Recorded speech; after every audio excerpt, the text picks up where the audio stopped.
Meus irmãos, temos visto o quanto a oração do Pai Nosso ela é importante para nós. Obrigado. Mesmo depois de mais de 2000 anos em que essa oração foi nos ensinada pelo Senhor Jesus, ou seja, mesmo nesse mundo moderno, e o quanto essa oração tem para cada um de nós. Ela vai nos ensinar questões cruciais da vida cristã, que tem relação com a oração em si. E eu falei, não sei se foi domingo passado ou retrasado, que orar tem uma conexão direta com o nosso coração e com o que desejamos. Então, aquilo que desejamos, normalmente, quando você é uma pessoa que ora, se torna o objeto, o motivo da sua oração. E aprendermos a orar de forma correta vai nos moldar não somente a nossa oração, mas vai nos moldar a vivermos a partir desta oração, a partir dessa realidade. A oração do Senhor, Pai Nosso aqui, vai nos ensinar a seguir um certo plano, um certo propósito de Deus, um objetivo.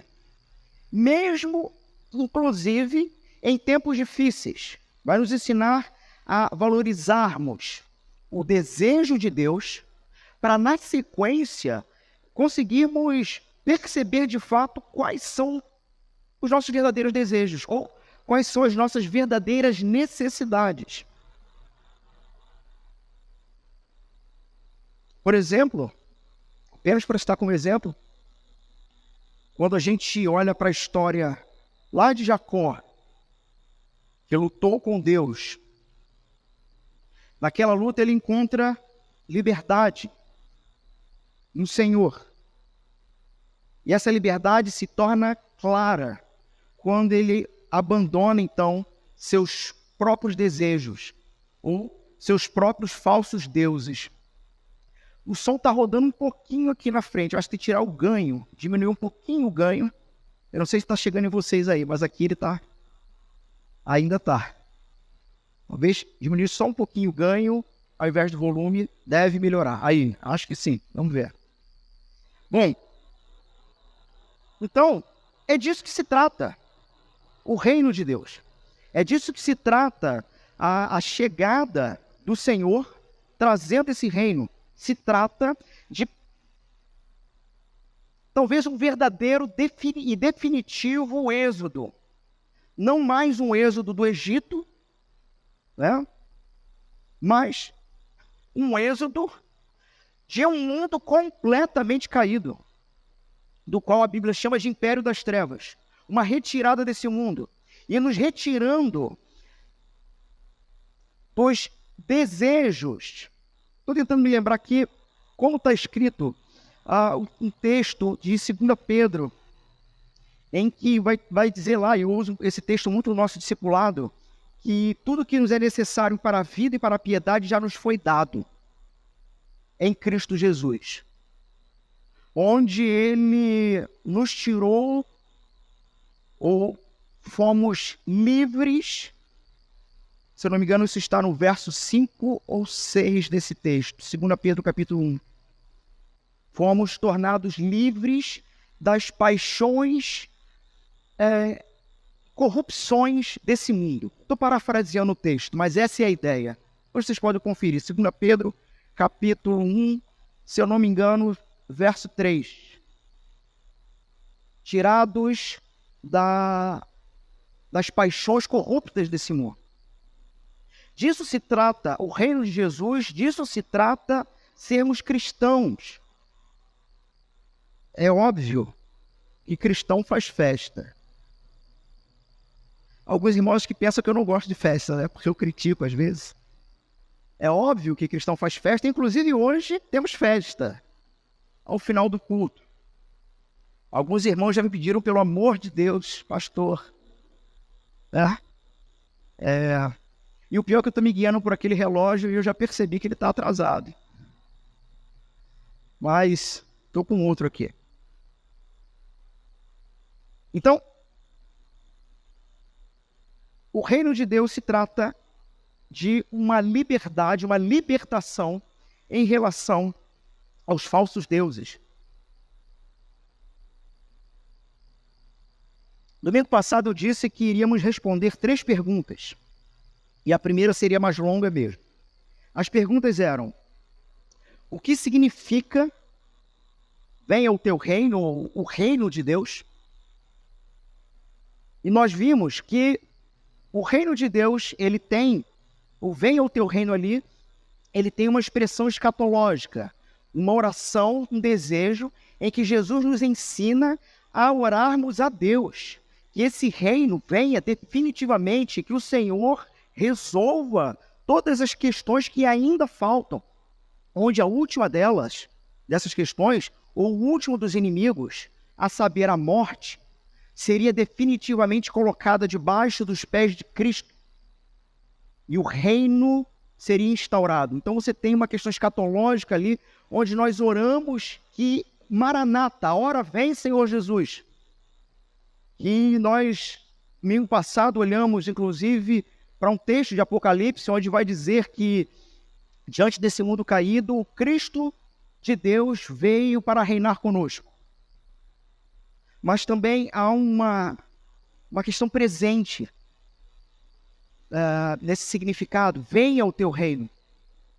Uma questão, falamos no domingo passado sobre o já, mas ainda não. Falamos sobre essa ideia, né? Um reino que já está presente, mas que ainda alguns detalhes faltam para ser definitivamente consumado. E dissemos o seguinte, que esse reino, fizemos uma analogia desse reino com a presença salvadora de Deus. Lembram-se disso? O Senhor prepara um jardim, coloca ali a humanidade, e esse jardim, alguns teólogos vão dizer que é o primeiro templo da existência, onde o próprio Deus o constrói. E, na verdade, toda a teologia cristã se trata de um Deus que constrói o templo, prepara o templo e faz tudo o que é necessário para que nos encontremos com Ele. Ele faz isso, não nós. A ponto que, sendo expulsos do jardim, sendo expulsos da presença de Deus, do lugar de delícias, essa seria uma tradução mais literal do Éden, Deus, ainda assim, faz promessas. E a culminação dessa promessa é o próprio Deus encarnado, olhando um dia, num momento histórico e num ponto geográfico, lá em Jerusalém, ele olha para o templo, para o último templo até então construído por mãos humanas. E ele diz, vejam, destruirei este templo e o reconstruirei em 3 dias, porque ele falava do próprio corpo. Ou seja, definitivamente é o próprio Deus que começa construindo um lugar de encontro com a humanidade, e a humanidade corrompe isso. Mas ele mesmo provê no seu Filho um lugar de encontro perpétuo e definitivo. Então, o reino de Deus tem relação com essa presença dele, essa presença salvadora dele. E há de, quando se cumprir a escatologia, ser definitivo. Andaremos com o Senhor, veremos o nosso Cristo face a face, não mais por espelhos, não mais por imagens que talvez não sejam compreendidas, mas de maneira perfeita. Tim Keller vai dizer que pedir pelo reino de Deus é desejar que a justiça, a paz e a alegria de Deus invadam a nossa realidade presente. Então, de novo, um grande já, mas ainda não. Desejamos que a justiça, a paz e a alegria de Deus invadam a nossa realidade presente, de forma definitiva. No entanto, já experimentamos isso, em medidas. Quando nós clamamos, então venha o teu reino, meus irmãos, nós estamos pedindo, eu não sei, e eis o ponto, não é? Porque eu já tenho falado isso. todo domingo de ceia, nós finalizamos com a oração que o Senhor nos ensinou. Talvez o desafio para vocês seja, sempre que você orar de novo esse trecho, esse texto, você trazer a memória, sabe? O que está sendo dito sobre cada ponto. Óbvio que você não vai conseguir, numa oração, tratar de tudo. Mas sempre que você orar essa oração, se apegue intencionalmente a algum desses trechos, trazendo à memória o que ele significa e vasculhando o próprio coração se isso é uma oração verdadeira ou se tornou apenas mais uma reza, mais alguma coisa que você está repetindo apenas. Quando clamamos, venha o teu reino, estamos pedindo que Deus destrua todos os falsos reinos que estão competindo pelos nossos corações.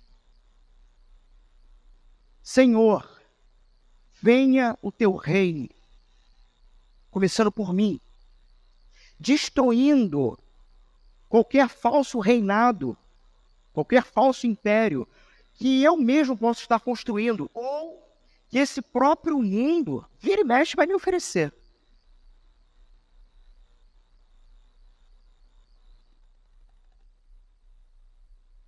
Uma citação de Abraham Kuyper, pastor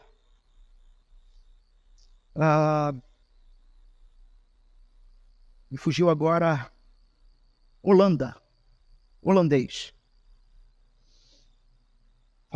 Frase famosa: não há 1 centímetro quadrado. Observe isso. Isso tem relação com venha o teu reino. A seguinte afirmação: não há 1 centímetro quadrado em todo o domínio da nossa existência, sobre o qual Cristo, que é soberano sobre tudo, não clame, é meu. Não existe átomos que tenham algum tipo de independência na existência. Não existe absolutamente nada no céu, na terra ou debaixo da terra que não esteja debaixo do reinado, do controle soberano do Senhor. Aqui quase que eu já estou me adiantando para seja feita a sua vontade. Que a vontade dele é cumprida. Mas não existe um átomo na existência, 1 centímetro quadrado, que o Cristo soberano não proclame, é meu. Me lembro de uma ilustração do pastor Guilherme de Carvalho, onde ele vai fazer eu não sei como poderia chamar, talvez uma ilustração, porque o que ele disse tem um cunho muito filosófico, mas teologicamente parece que se sustenta. Quando ele diz o seguinte: o Cristo ressurreto é aquele que recebeu toda a autoridade no céu e na terra. E ao mesmo tempo em que ele aparece e desaparece de uma sala, ao mesmo tempo que ele atravessa paredes, ele se assenta com seus discípulos e come pão e peixe. E talvez, e aí entra o Guilherme de Carvalho dizendo, talvez alguns sempre pensaram o seguinte: bom, de alguma maneira, as moléculas e os átomos que compunham o corpo do Cristo ressurreto se desfazia e materializava num lugar, desmaterializava no outro, enfim. E ele vai dizer, não. Ao assumir sobre si toda a autoridade, enviando inclusive parte dessa autoridade aos seus discípulos, a nós, porque o reino dele é chegado, o reino dele está entre nós e está em plena expansão. Esse rei agora, com toda a autoridade, ao passar pela matéria, é a matéria que se prostra para ele, se dobra e se abre para que ele passe, porque ele é o rei soberano sobre todas as coisas, e a matéria se rende ao seu corpo santo. Espetacular. Bom, ficamos de ver então o que nós estamos pedindo. Vimos do que se trata, venha o teu reino. Mas o que nós estamos pedindo quando fazemos essa oração? E por último, como vivemos então a partir dela? Afinal de contas, e aí isso é uma coisa que você precisa pensar. Pelo que você tem orado? Pelo que você orou essa semana? Pelo que você orou esse mês? Pelo que de fato você tem orado nesses últimos anos? Um outro pastor, também teólogo, chamado John Stott, também já se encontra presente diante do Senhor. Ele vai dizer o seguinte: o reino de Deus é diametralmente oposto aos valores deste mundo. Clamar pelo reino, então, é subverter o status quo deste mundo. É dizer o seguinte: bom, aquele que clama pelo reino e aquele que entendeu na oração do Pai Nosso, pela oração do Pai Nosso, que não somente os meus desejos que me levam à oração precisam ser desejos, precisam estar focados nos interesses de Deus primeiro e não no meu, também serão aqueles que vão viver da mesma maneira. Por isso essa pergunta: pelo que você tem orado? As suas orações, elas desafiam o status quo ou, de alguma maneira, por vários motivos que sejam, apenas tentam te estabelecer dentro desse status do mundo, dentro do que já acontece para o seu próprio benefício. Pense na possibilidade, se você fosse escrever um caderno de orações. Por isso que eu perguntei o que você tem orado nos últimos meses. Se você parar para analisar as nossas orações, as minhas também, mas as nossas orações, elas geralmente são construídas a partir das nossas necessidades. Então vejam, eu estou respondendo a seguinte pergunta: venha o teu reino. O que estamos pedindo, de fato, quando fazemos essa oração? E quando olhamos para as nossas próprias orações, essa é a percepção que me parece que é muito geral. Orações pelas nossas necessidades. E, meus irmãos, Jesus disse que orássemos lançando sobre ele todas as nossas ansiedades, porque é ele quem cuida. John Piper vai fazer uma analogia com essa ideia de que Deus não quer nada de nenhum de vocês, nem de mim. Deus não precisa de nada. Nós não acrescentamos nada a Ele. Mas tem uma coisa que Ele faz questão de dizer: isso eu quero. Se tem uma coisa que eu quero de vocês, é isto. Eu não preciso de mais nada. Quando você canta para mim, é você experimentando da minha graça.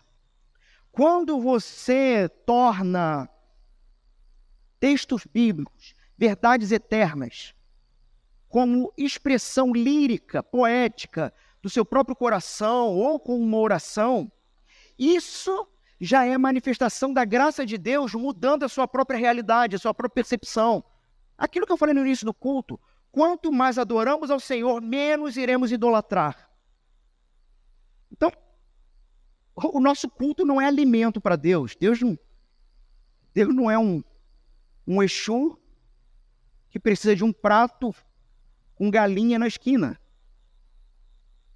Ele não precisa que nós oferecemos nada para consumo dele. Ao contrário, é ele quem cuida de nós. Mas se tem uma coisa que ele quer, é: lance toda a sua ansiedade. Você pensa em dar alguma coisa para Deus? Eu uma vez ouvi há muito tempo. Estava uma moda disso, né? Não sei se ainda, como é que está isso por aí. Mas uma frase do tipo: surpreenda Deus. Ou faça alguma coisa essa semana para surpreender Deus. Já ouviram alguma coisa assim? Eu já ouvi isso. Isso tinha a ver com a música, sei lá, essas bobagens gospel que tem por aí. Surpreenda Deus, né? Dê alguma coisa para Deus, enfim. Deus só quer uma coisa, a sua ansiedade. Então, não há nada de errado com orações simples, do tipo: Senhor, aonde estão as minhas chaves? Ah, Deus, tem misericórdia do meu cachorrinho. Irmãos, não há problema nenhum em orar pelo cachorrinho que está passando mal. Ok. Se é algo que te consome o coração, né? Não há. O Senhor é soberano. Né? Quando você deixa de orar pela mínima coisa na sua vida, porque você diz: isso é tão pequeno, eu vou incomodar Deus com isso? Meu amigo, você perdeu a chave, o disjuntor do evangelho, perdeu a direção da vida, achando que Deus não quer cuidar de absolutamente tudo que tem relação com você e dizendo: não, disso aqui eu posso dar conta, eu não preciso orar. Sabe? Então, perdeu o botão da camisa? Meu amigo, ore. Porque Deus é soberano. Porque Ele quer que você entregue todo o controle de todas as circunstâncias da sua vida a Ele. Não tentando carregar nada para si próprio, porque a partir do momento em que você assim o faz, assim você começa a construir o seu reino de Lego. Pequenas pecinhas, onde você vai dizendo: eu não preciso importunar Deus com isso, ou isso aqui eu posso dar conta. Então são boas orações. Só que quando a gente percebe essas orações, a gente vai também perceber que elas são normalmente a maior parte das nossas preocupações. Orações que têm a ver com as nossas necessidades. E vamos perceber que elas não estão exatamente centradas nas prioridades de Jesus. Ou seja, não temos essa inclinação natural de fazermos orações centradas em Deus e focadas no reino.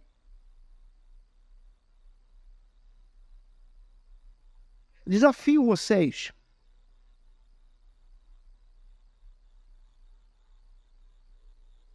a uma semana inteira. Pense nessa possibilidade. Será que você conseguiria, durante uma semana inteira, fazer orações orando somente pelas prioridades de Jesus? Mas, pastor, uma semana? Se eu não pedir nada para mim, Deus não vai me dar. Meu amigo, que Deus é... Você não conhece Deus, então.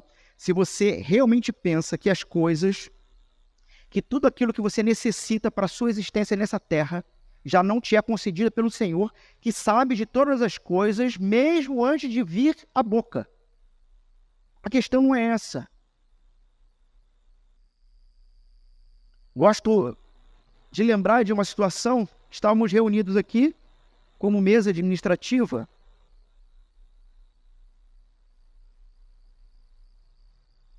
e alguém no grupo, não vou lembrar nem quem era, nem qual era o pedido, mas era alguma coisa relacionada à prova, era alguma coisa assim.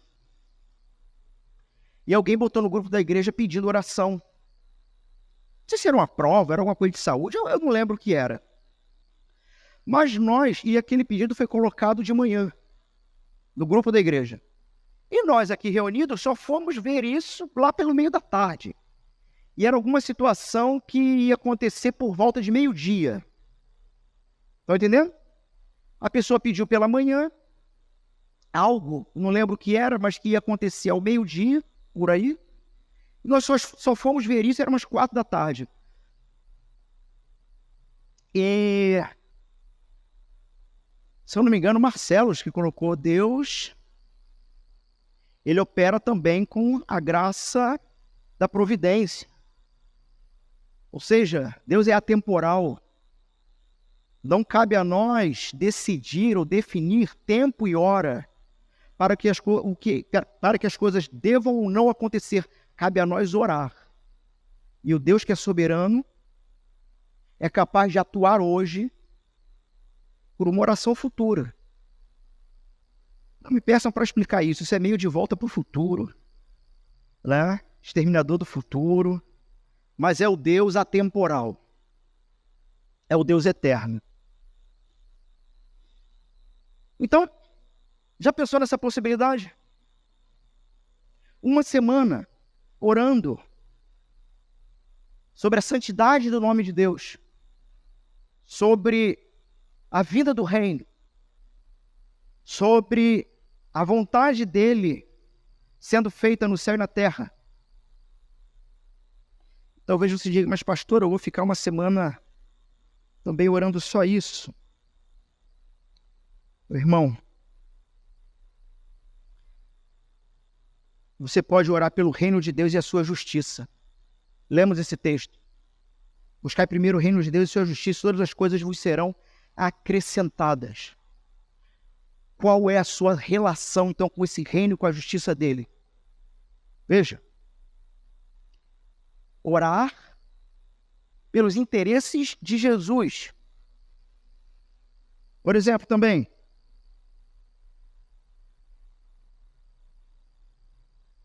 que você faça as vontades de Deus. Nem todo que me diz Senhor, Senhor entrará no reino dos céus, mas aquele que faz a vontade do meu Pai, que está nos céus. Mateus 7. João 14, guardar os mandamentos de Deus. O texto diz, se me amardes, guardareis os meus mandamentos. Então você vai passar uma semana orando por questões relacionadas a interesse de Jesus. Jesus tem interesse em que cada um de nós guardemos os seus mandamentos. Ore para que você guarde os mandamentos. Ore para que a sua igreja guarde os mandamentos do Senhor. Eu tenho aqui, eu não vou falar tudo, mas eu devo ter, jogando por alto aqui, uns 20 textos. Eu posso botar isso no grupo depois para vocês.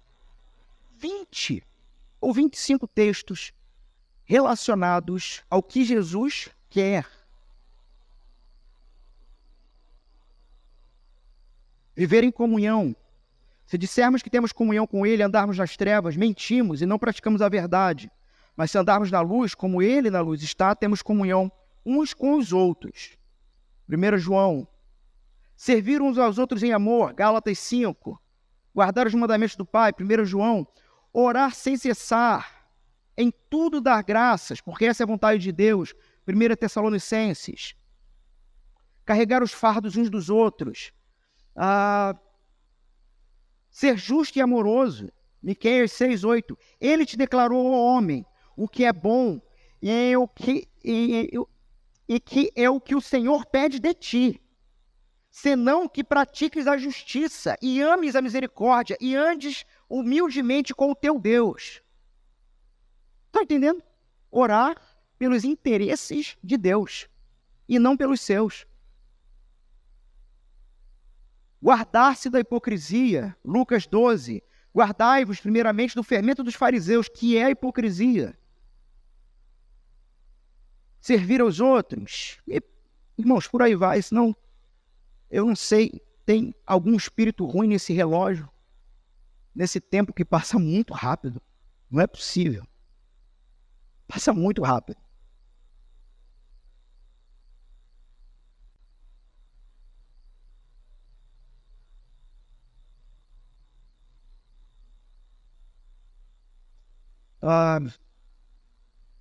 Orar por mais trabalhadores. Irmãos, Jesus tem um interesse pessoal em mais trabalhadores para que outros sejam salvos. Mateus 9.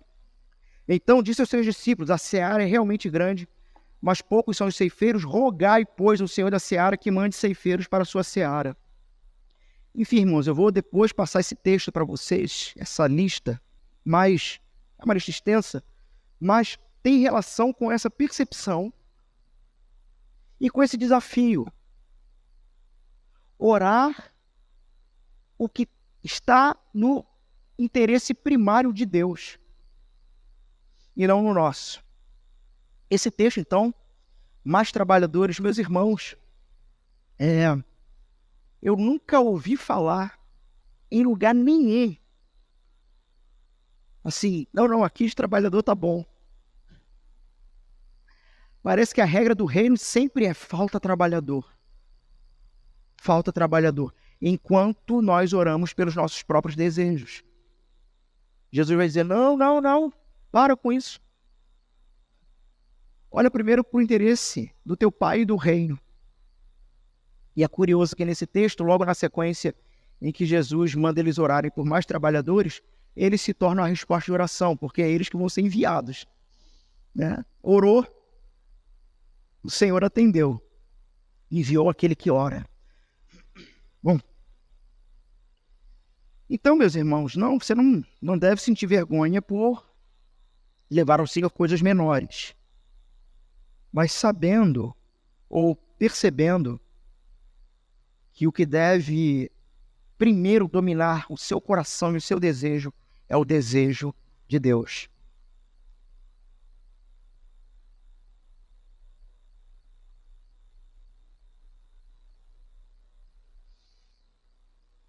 Quando nós oramos, Senhor, Pai Celestial, venha o teu reino, seja feita a tua vontade, assim na terra como no céu, a gente está pedindo a Deus o início da era messiânica.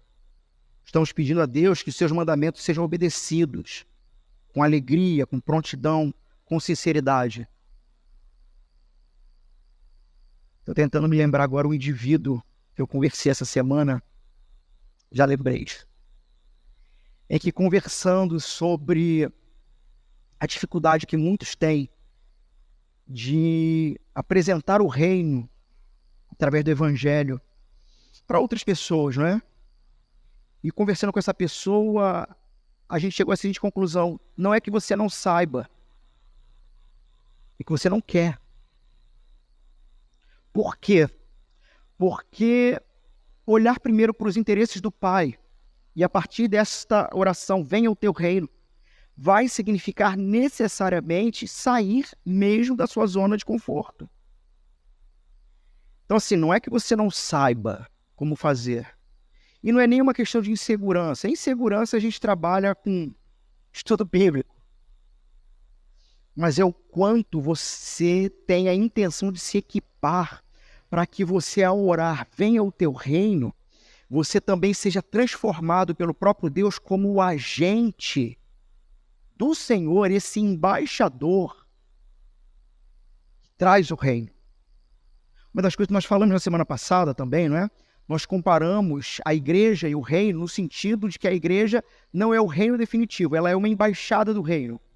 Ela é um posto avançado do reino que, onde ela está instalada, ela luta pelos interesses do reino e não da nação estrangeira.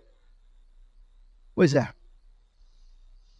E a conclusão, então, com essa pessoa que eu conversei foi, meu irmão, a grande questão é que você tem feito a vida inteira a opção de desobedecer.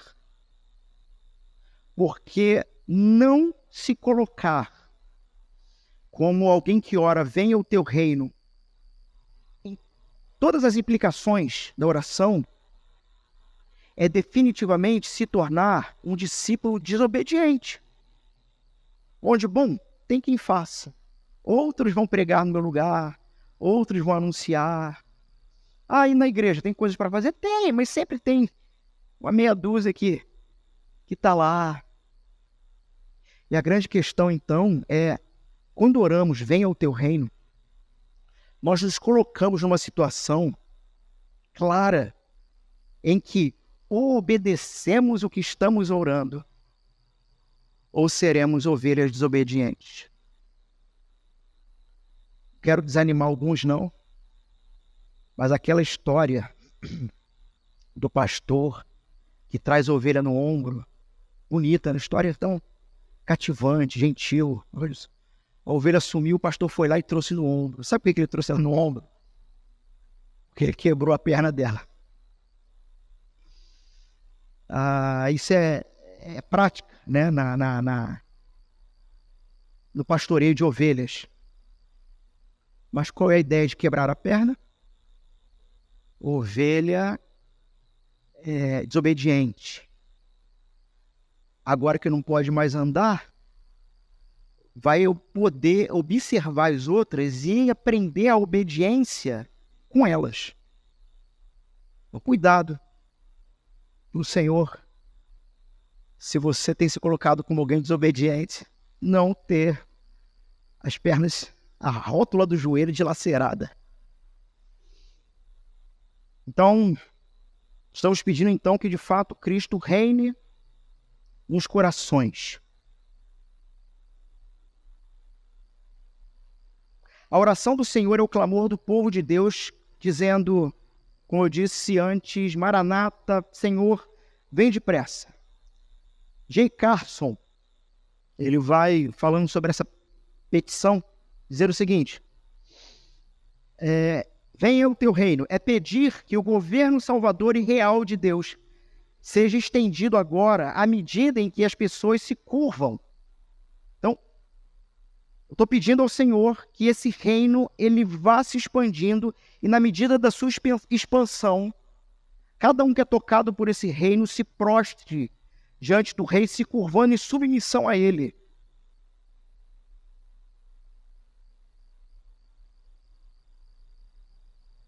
E a pergunta é isso que está em primeiro lugar em sua vida de oração? É isso que está em primeiro lugar na minha vida de oração? Esse reino que se expande e começa a fazer dobrar joelhos com amor. Porque haverá de chegar um dia que quando o rei vier, todo joelho vai ter que se dobrar. E aqueles que assim não quiserem, terão as rótulas dos seus joelhos dilaceradas e terão que cair diante de Jesus, prostrados em submissão a Ele.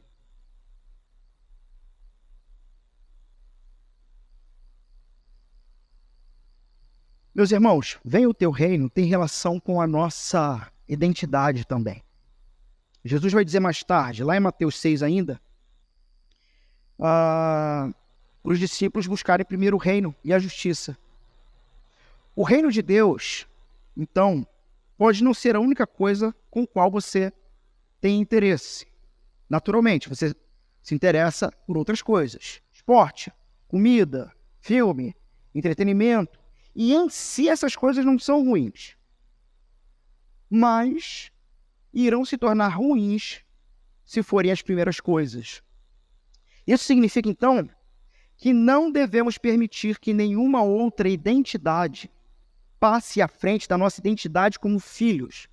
Então, assim,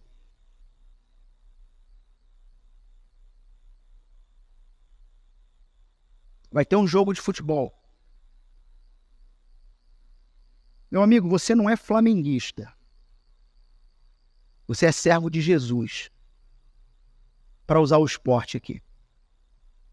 Ou qualquer outra coisa. A grande questão é que quando esquecemos a nossa primeira identidade, servos do reino de Jesus, qualquer outra proposta na vida vai nos tentar a definir a nossa identidade. Não sei se eu consegui me fazer ser entendido. Porque, de novo, quanto mais distante do Cristo e da adoração ao Pai, mais próximos de nos identificarmos com qualquer outra coisa e idolatrarmos qualquer outra coisa. Nesse sentido, então, quando nós oramos, venha o teu reino, nós também não estamos buscando, em primeiro lugar, o avanço da civilização. Não estamos buscando o progresso, o triunfo de qualquer partido político ou nação que seja. Estamos buscando, em primeiro lugar, o reino de Deus e oramos para que o seu reino venha, independentemente do que isso possa significar por aí, para outros povos. Então guardem isso, devemos sempre colocar em ordem a prioridade certa. O reino de Deus em primeiro lugar. Essa é a nossa identidade e essa é a nossa preocupação final. Antes de passarmos, então, para a última pergunta, o último ponto,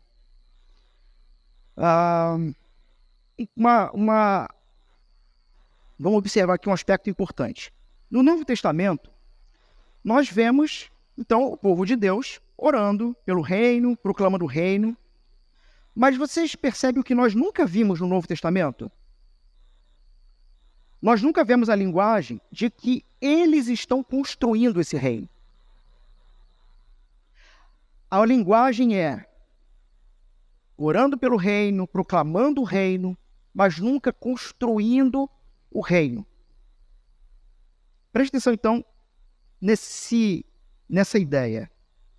O reino pode vir, pode chegar, pode aparecer, mas nós não estabelecemos o reino, nós não fazemos o reino crescer. O reino de Deus não é uma sociedade a ser construída, mas uma dádiva a ser recebida.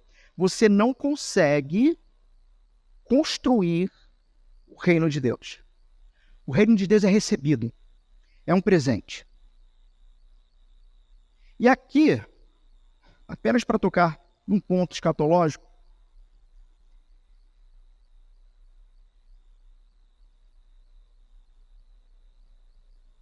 no século XIX,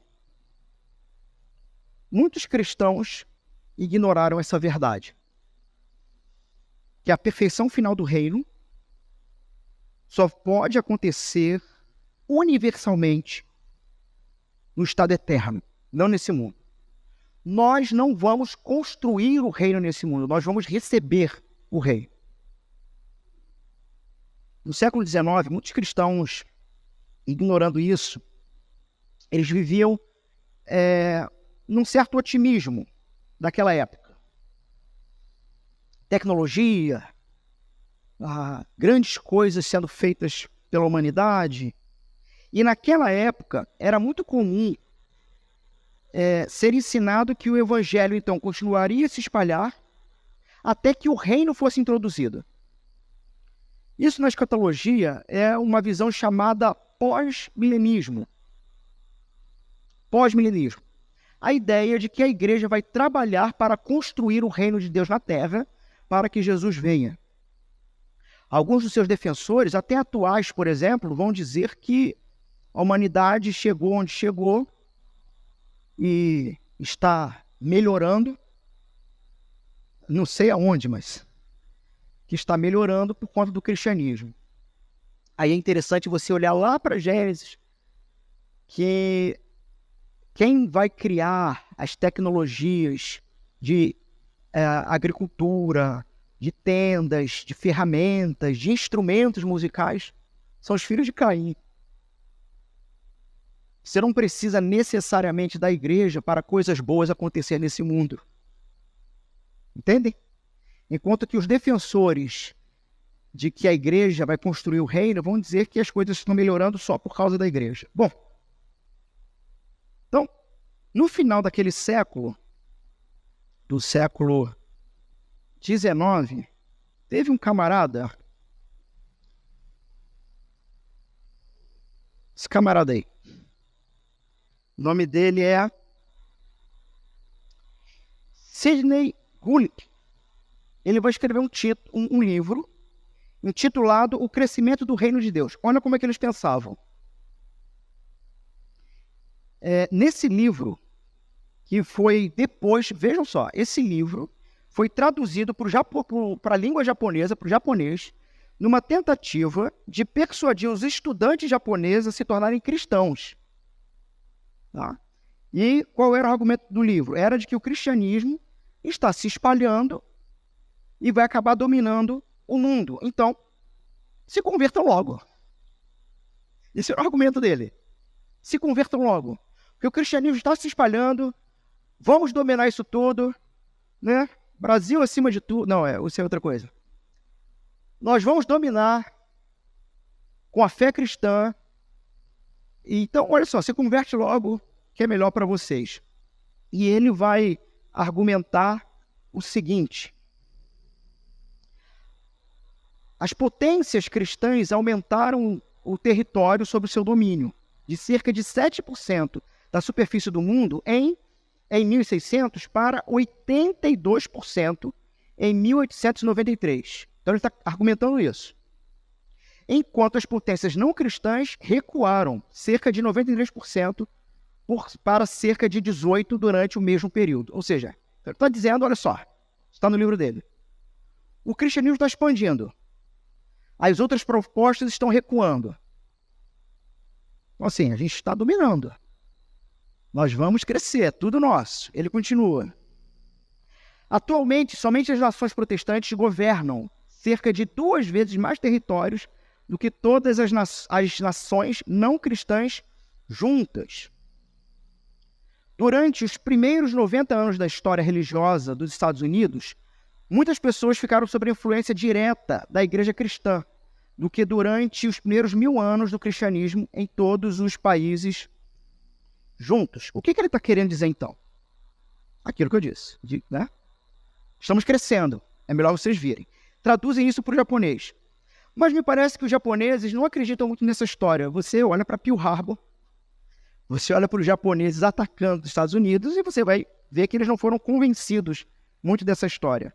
E aqueles ataques, aqueles que ensinaram, na verdade, que o reino ia ser trazido, então, construído definitivamente pela pregação do evangelho, negligenciaram alguns ensinos, por exemplo, das parábolas de Mateus 13. O semeador, o joio, porque são parábolas que demonstram que a igreja e o seu governo não serão universais nem perfeitos. Isso não vai acontecer. E aí você tem o fim do sonho pós-milenista, onde em 1945, esse outro doutor e teólogo, de nome Helmut Schlick, não é o Paul, é o outro. Não sei nem se a pronúncia é essa mesmo, mas vocês entenderam.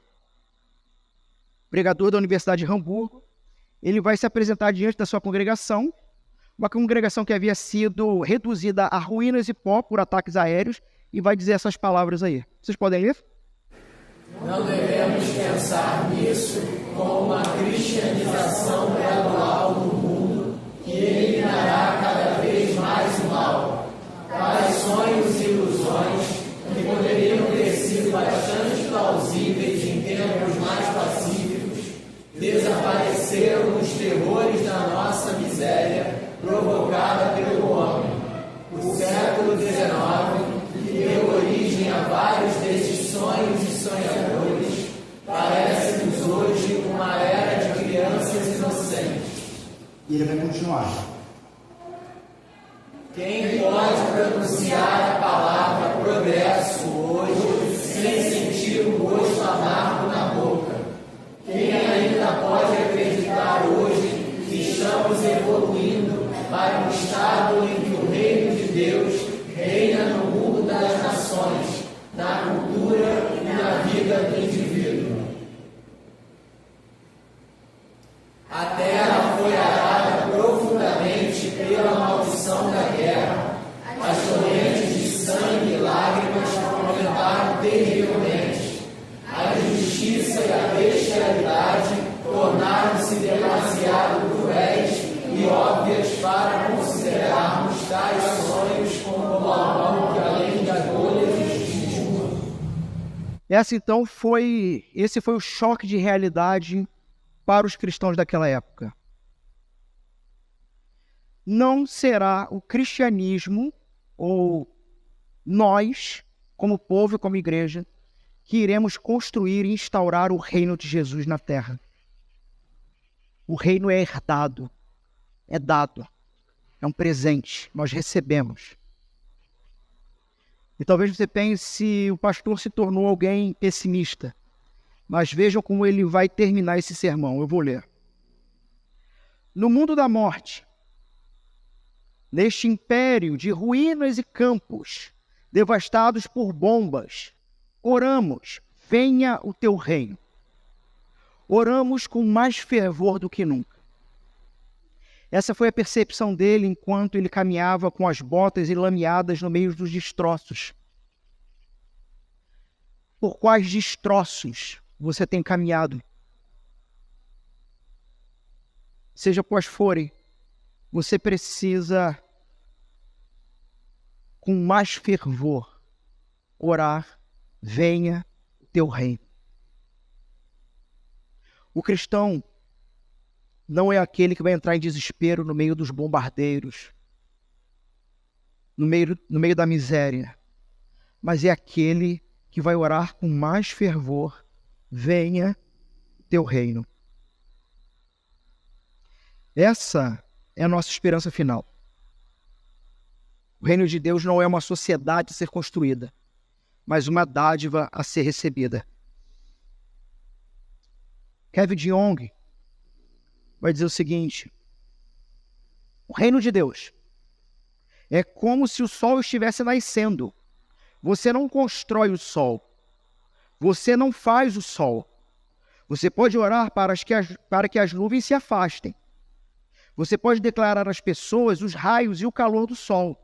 Mas isso não é algo que você possa construir ou trazer. O reino é o reino de Deus.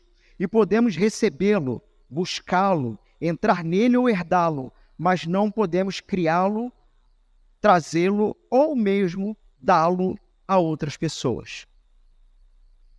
Disso se trata esse reino. Irmãos, por fim, como então devemos viver?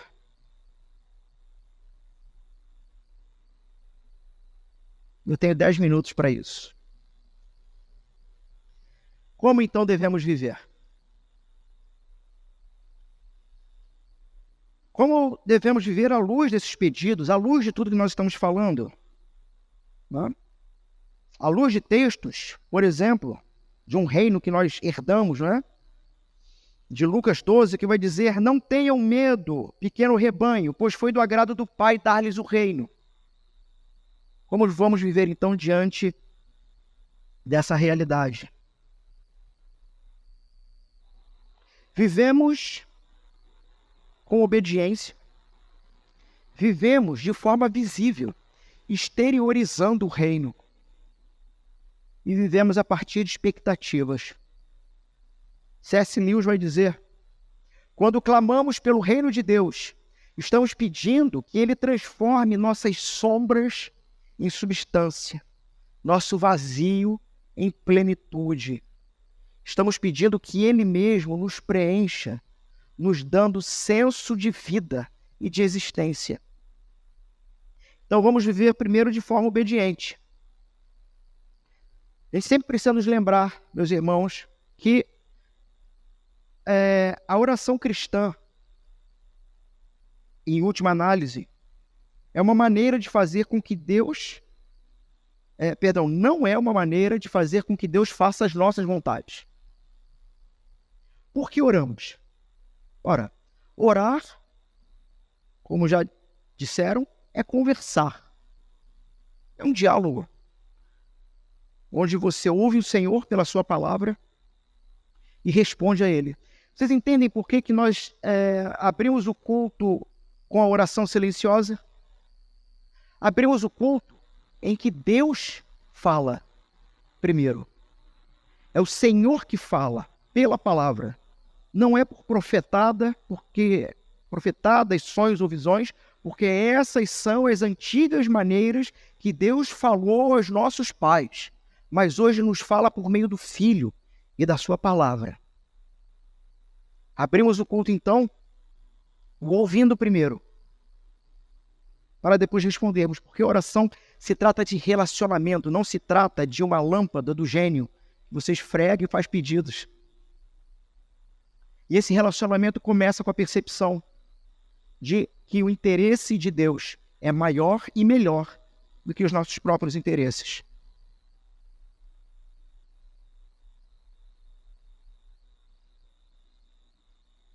Fazer da oração uma espécie de fonte dos desejos, na verdade isso é paganismo, isso não é cristianismo.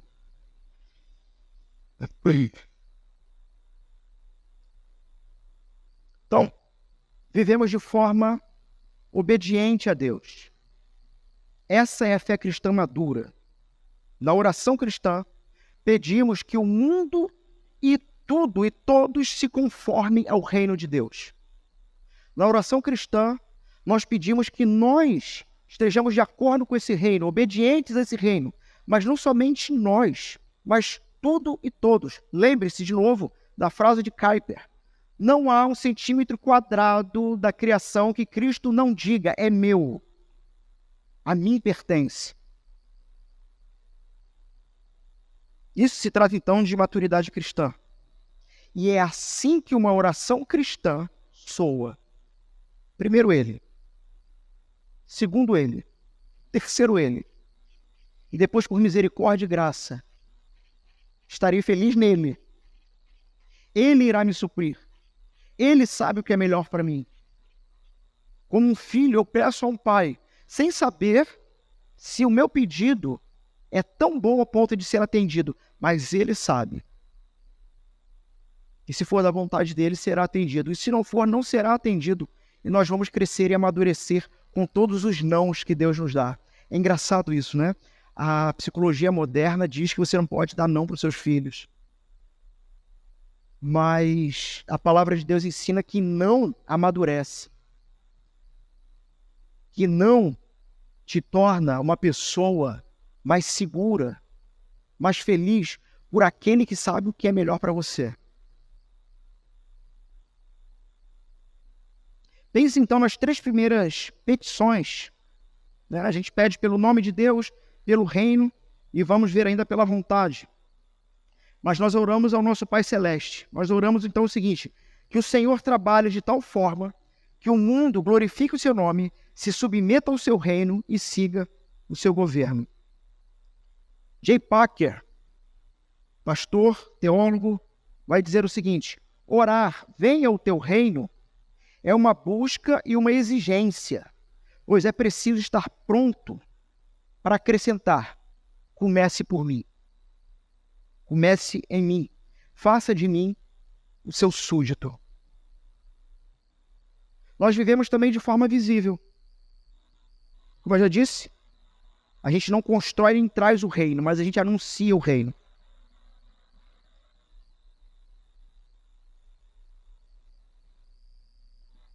E a forma visível de fazermos isso é não somente com a vida cotidiana, mas com a vida comunitária. Nós trazemos um flash, como igreja, pequeno flash, do quanto é bom estarmos juntos, do quanto é bom servirmos ao Senhor.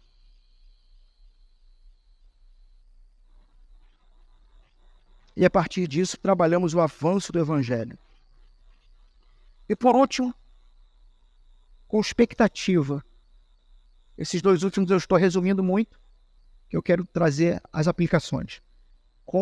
Vivemos com expectativa. Nós não oramos, meus irmãos, como pessoas que não têm esperança. Nós não recitamos, venha o teu reino como se fosse qualquer coisa, mas com um coração em expectativa. De fato, venha o teu reino. De fato, se revele a nós como Deus poderoso para salvar. E é preciso, então, meus irmãos, termos fé para orar dessa forma. Vamos a algumas aplicações?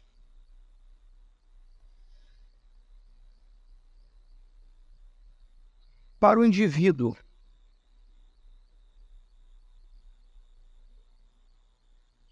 eu estou pulando aquele monte de texto que depois eu vou trazer para vocês. Mas, aplicações práticas. Então, individualmente, vivam com integridade.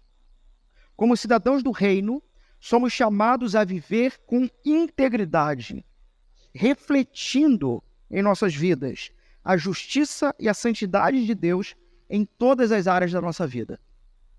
Intencionalmente atentos a isso. Devemos, portanto, sermos exemplos vivos do amor e da verdade de Cristo nos nossos relacionamentos, trabalhos e nas decisões diárias. Devemos buscar santidade. Então, viver com integridade, buscar santidade, ou seja, nos comprometermos com crescimento em santidade. Naquele livro, Vida Centrada no Evangelho, logo no primeiro capítulo, há uma frase em que ele diz mais ou menos o seguinte, ou essa é a ideia. O que nos vem à mente quando pensamos em alguém santo? E a resposta mais comum, que vem primeiro à mente, tem relação com pessoas que não pecam ou que pecam menos, né? Que adquiriram uma determinada maturidade, um amadurecimento na fé. E esse livro, ele não é que isso esteja errado, está certo, mas ele vai dizer o seguinte: a característica de um santo, de alguém que é santo, não é alguém que não peca. É alguém que tem todo o seu prazer no Senhor.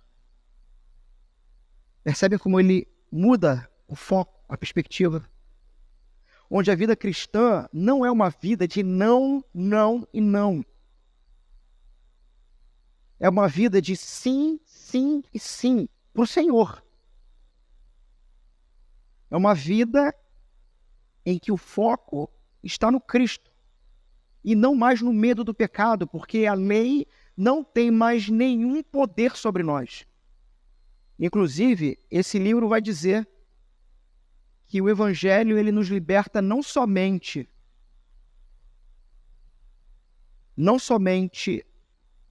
da punição da lei, da punição dos pecados, mas nos liberta do poder dos pecados. Não há poder nem punição. Por último, individualmente, sermos agentes, então, de transformação. Cada indivíduo deve ser um agente de transformação, promovendo a justiça e a misericórdia em todo o seu ciclo de influência. Devemos ser ativos nas nossas comunidades, ajudando os necessitados e defendendo os que precisam de defesa. Então, aplicação para o indivíduo, aplicação para nós agora, como comunidade, como igreja local. Unidade e comunhão. Orar, venha o teu reino, terá relação com unidade e comunhão.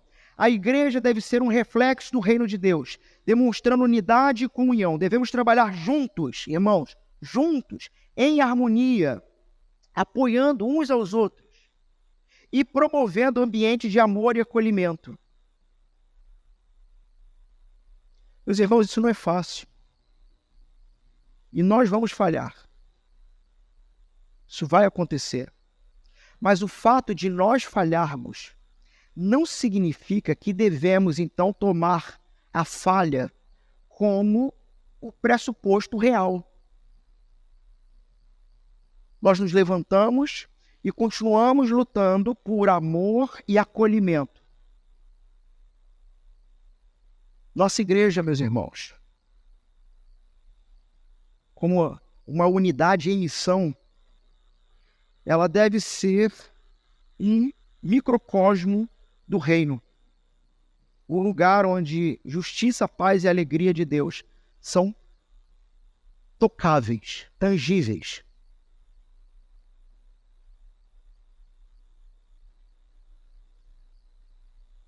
Por último, nós como plantação, em relação à cidade que nós estamos, uma citação de Tim Keller, a missão da igreja é trazer o futuro do reino para o presente, mostrando ao mundo uma amostra do que está por vir. Então, 3 coisas para a cidade e nós fechamos aqui. Primeiro, precisamos aprendermos a ser, nesse bairro, na cidade de Nova Iguaçu, uma influência positiva. Irmãos, só que das mínimas coisas. Não vou citar nomes, não precisa. Mas já aconteceu de eu chegar aqui, na igreja, sei lá, faltando meia hora para começar o culto, e perceberam um irmão varrendo a rua toda da nossa igreja, a rua da igreja, as calçadas, servindo aos nossos vizinhos. Você pensa que não, mas os nossos vizinhos estão nos observando. Sabe? Os nossos vizinhos estão atentos em quem somos e o que fazemos. E eu não sei se mais alguém percebeu, mas eu vi essa pessoa varrendo todas as calçadas da nossa rua. Aqui apenas como exemplo. Mas percebam, coisas simples que podemos fazer pelo bem e pela simpatia dos nossos vizinhos. E que tem poder de atrair. Tem poder de criar curiosidade.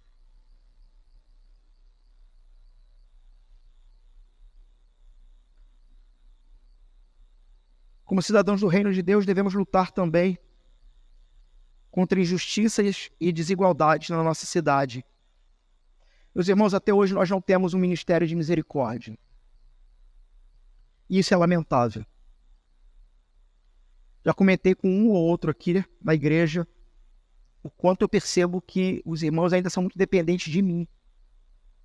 E os irmãos ainda continuam esperando que eu dê todas as ideias e que eu faça tudo por vocês. Meu irmão, Deus plantou no seu coração algo que vai trazer graça, evangelho, crescimento, amadurecimento para a nossa igreja, que vai nos elevar a outros patamares.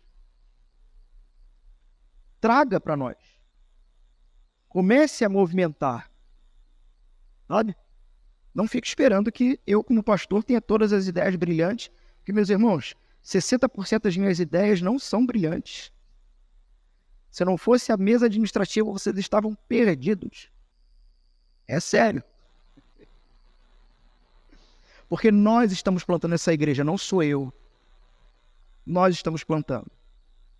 Por último, testemunho coletivo. A igreja deve ter um testemunho coletivo do reino de Deus, mostrando através das suas ações a presença na cidade de que há um Deus. Sermos braços do Senhor. Há um Deus que ama essa cidade. Há um Deus que ama esses vizinhos, que ama as pessoas que passam por aqui, os que estão ao nosso redor. Há um Deus que cuida dessas pessoas. A gente ouve relatos por aí de igrejas missionais que, por exemplo, se organizam, sabe para quê? Para pintar os muros dos vizinhos. Muro pichado, muro feio, sabe? Ruas ruins, quebradas, calçadas quebradas, que dão aquele aspecto indigno. Existe uma teoria muito interessante, não vou me demorar, a teoria da janela quebrada.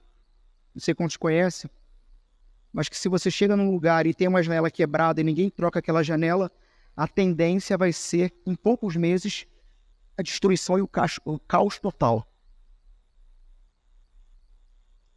Então já ouvi muitos relatos de pessoas próximas, de igrejas próximas, que conseguem olhar para o seu bairro e com as suas ações apresentarem um Deus que cuida e que é belo, e que é limpo, que zela pela organização e pela limpeza.